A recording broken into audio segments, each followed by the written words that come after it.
এবং চড়ুইয়ের গল্প। একটি লম্বা শক্তিশালী গাছে একটা চড়ুই দম্পতির সুন্দর একখানি বাসা ছিল, আর তার মধ্যেই ছিল তাদের ডিমগুলি, যেগুলি থেকে শীঘ্রই তাদের বাচ্চা হওয়ার প্রত্যাশা ছিল। কিন্তু একটি অহংকারী হাতি শীঘ্রই সেই অঞ্চলটিতে এলো এবং গাছটিকে এত জোরে নাড়িয়ে দিল যে তাদের বাসা ও ডিমগুলো সব নষ্ট হয়ে গেল।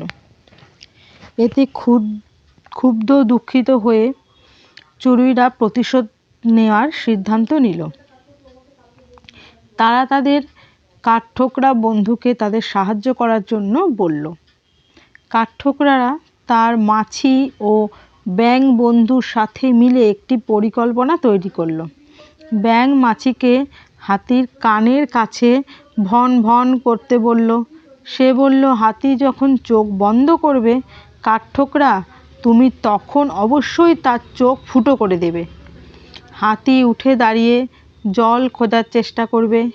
আমি অনেক দূরে গিয়ে শব্দ করতে থাকব এবং হাতি ভাববে যে সেখানে চারিদিকে জল রয়েছে এবং সেই জায়গায় পৌঁছে যাবে। আমরা একটা বড় গর্ত তৈরি করব এবং হাতিটি সেটায় পড়ে যাবে। সূর্যাস্তের সময় তার পরিকল্পনা অনুসারে সবাই সবার কাজ করলো। আর তাতে কি হলো, হাতিটা গর্তে পড়ে গেল। সেখানে ভাবলে প্রচুর জল আছে এবং সেখানে যেতে গিয়ে সেই জলের মধ্যে গর্তের মধ্যে পড়ে গেল। শারীরিক শক্তি এবং অহংকার থাকলেই জেতা যায় না,